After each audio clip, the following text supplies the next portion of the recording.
नमस्कार दोस्तों।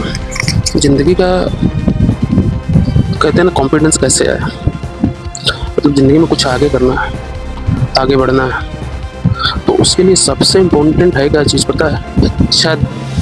अच्छी थिंकिंग और अच्छी बुद्धि नहीं, उसके भी साथ साथ अगर कोई चीज़ सबसे इम्पोर्टेंट है ना, तो वो है हमारा कॉन्फिडेंस, खुद के ऊपर भरोसा, आत्मविश्वास। कैसे आता है दोस्तों? छोटे से जब कोई बच्चा पैदा होता है ना, तो बचपन से ही आता नहीं अपने साथ में लेके कॉन्फिडेंस कि बस हुआ, आज हुआ वो पैदा और अपने अंदर कॉन्फिडेंस लेके आ गए।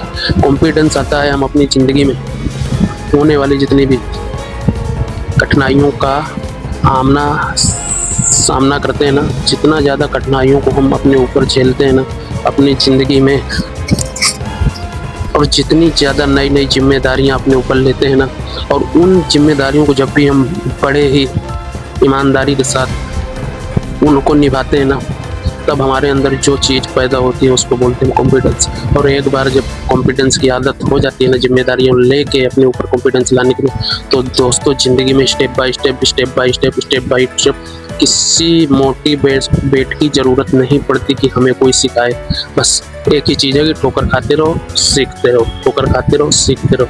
और जितना ज़्यादा जिस इंसान ने जितना ज़्यादा खाया होगा अपनी ज़िंदगी में ठोकर ना, या तो उतना अच्छा होगा या तो बहुत ज़्यादा बुरा होगा।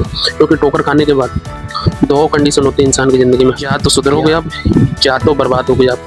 अगर आपने हार मान लिया, देखो जिम्मेदारियां हर किसी के ऊपर आती है, और जिम्मेदारियों का आना भी बहुत ज़्यादा इम्पोर्टेंट होता है लाइफ में। अगर जिम्मेदारियां आएंगी नहीं ना, तो इंसान कभी नहीं अपने जीवन का उद्देश्य उसको पता चलेगा नहीं कि मेरे जीवन का उद्देश्य क्या है। ठीक है, जिम्मेदारियां ही एक ऐसी चीज़ होती है कि इंसान को ज़िंदगी जीने के लिए होती है। ठीक है, अगर आपके या हमारे अगर ऊपर जिम्मेदारियों को बिल्कुल हटा दिया जाए ज़िंदगी से, हम किस लिए काम करेंगे बताओ? किस लिए काम करेंगे? हर इंसान का एक ही होता है अपने माइंडसेट, अपने घर, जिम्मेदारी। और यही आदमी अगर पैदा हुआ है ना, तो उसके ऊपर जिम्मेदारी आना भी एक सबसे बड़ी निशानी है।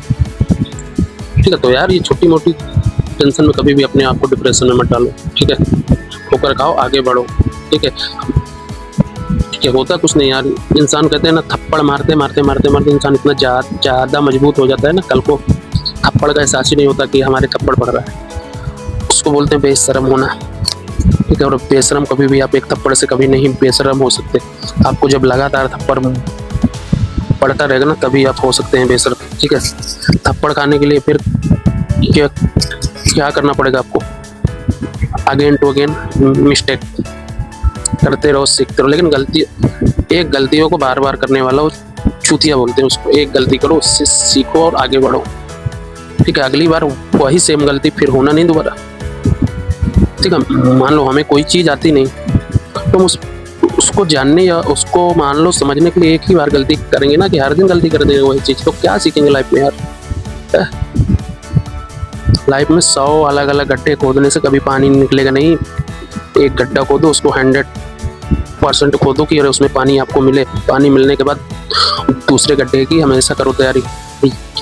यही हर चीज़ पे अप्लाई करता है। 100 अलग अलग काम करने से पहले एक काम में पहले अच्छे से हो जाओ सक्सेसफुल, फिर दूसरे के लिए करो तैयारी। ठीक है, अपने माइंड को उतना ही काम पे लगाओ ना जितना आपके अंदर क्षमता हो। ठीक है, अगर मेरी औकात 5 किलो वेट उठाने की है, तो मैं 100 किलो उसको अपने ऊपर जिम्मेदारी कभी नहीं लूँगा उठाने की, नहीं तो मेरी हो जाएगी गर्दन बहन। इसके लिए बोलते हैं ना, जिसकी जितनी औकात हो ना जिम्मेदारियाँ उठाने का, उतनी लो दोस्तों। तो ज़िंदगी में कभी रुको मत, एक जगह स्टॉक मत हो, जिम्मेदारियाँ लो, सीखते रहो, आगे बढ़ो। जय श्री राम मित्रों।